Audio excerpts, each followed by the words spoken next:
Kia ora Internet. We are live on location. We being Sky Bear Games, Claire and James. Remember to check out our website, skybeargames.com, where you'll find links to our blog, our Discord, our Patreon, our Steam pages, and all sorts. We've got lots of exciting stuff happening on the Discord. Come along and check it out.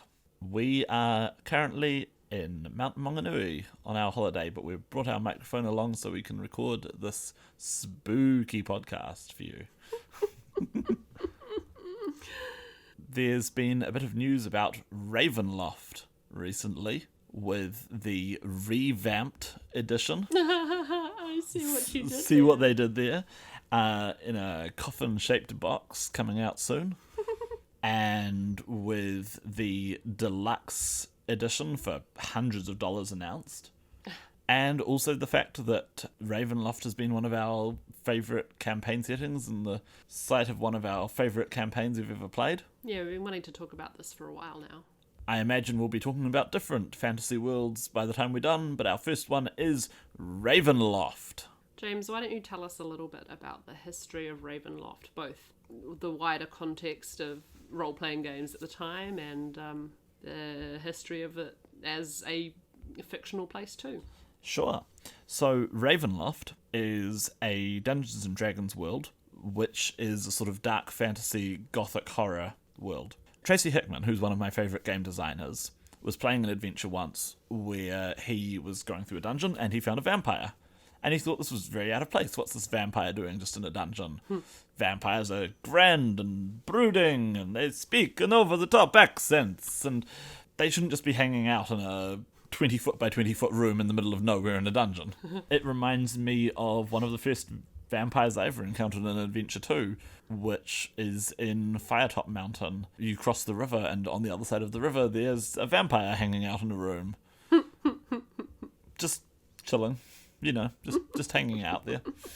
Anyway, so Tracy Hickman decided that a good vampire should have a home worthy of it. It should have a name. He should have a personality, a backstory. And so he invented Ravenloft, this adventure with Strahd von Zarovich, the first really iconic vampire. And in fact, some would argue the first really iconic villain in Dungeons and Dragons. What sets Strahd apart from all the other characters so far is that Strahd had a backstory, Strahd had a personality, Strahd had unique powers, which meant that he wasn't just somebody that you beat up for experience points at the end of the adventure, but you could actually interact with him throughout the course of exploring his home.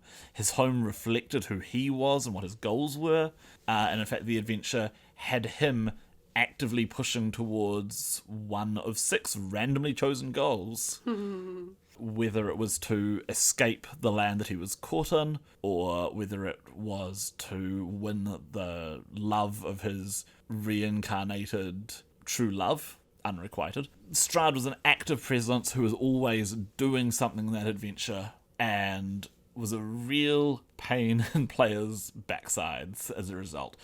He was the first monster that actually acted like he was a PC, and really got to sort of push back at the players as they invaded his home. Well, this adventure was wildly successful, and it's still considered one of the best Dungeons & Dragons adventures of all time by people who like to make lists. And it was so successful that a sequel got written a couple of years later, Ravenloft 2, The House on Griffin Hill. Oh boy. It is bizarre. The original Ravenloft adventure is very much themed around Dracula, Romania, Transylvania, all those sorts of tropes where you explore the vampire's castle. This one is set in a quaint little quasi-English fishing village. Oh, they're trying to do the Whitby portion of Dracula. But also throws in just about every single gothic horror source book that's didn't get touched the first time around, puts them all in a blender, has a virtually incomprehensible plot. It's a very strange adventure. Anyway, a couple of years later, TSR was looking for a new campaign setting that they wanted to launch. They had already done Greyhawk, which is traditional fantasy, Dragonlance, which is traditional fantasy, Forgotten Realms, which is traditional fantasy, and they were looking for something a little bit different. And someone suggested, why not take Ravenloft? And so Ravenloft, which was originally just one village and one castle, and then one spooky seaside town with a haunted house or two nearby, suddenly turned into an entire world. And Ravenloft was one of the most popular Dungeons & Dragons worlds, and it continued right up to the point where TSR lost control of Dungeons & Dragons and sold it to Wizards of the Coast. Wizards of the Coast licensed it out to White Wolf, better known for doing Vampire the Masquerade. Yeah, I didn't know this. Yeah, so when TSR wrapped up, they closed all their different campaigns. They had about 10 different campaign settings at the time, and they basically gave the rights to them out to different fan websites to carry on their works.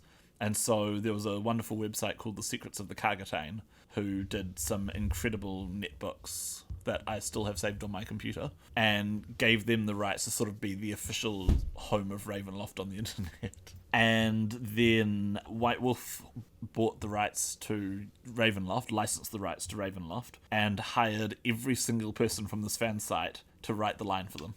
Ah. As a result, the 3rd edition Ravenloft books are wonderful. Right. But then the license got cancelled.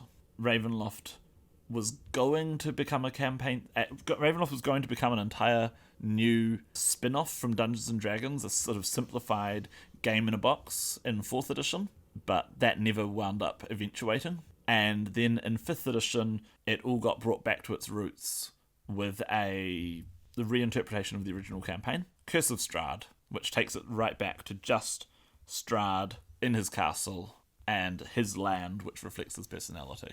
As well as that, Ravenloft was the subject of 3 computer games, 2 old role-playing games, and 1 Mortal Kombat-style fighting game. For real? For real. Wow. I've never played any of them, and I'm sort of not interested in playing that last one. No. Yeah. Yeah.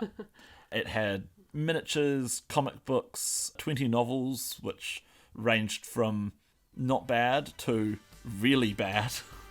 Yeah, we're not talking high literature here. Some of them were enjoyable enough. All sorts of extra spin-off stuff.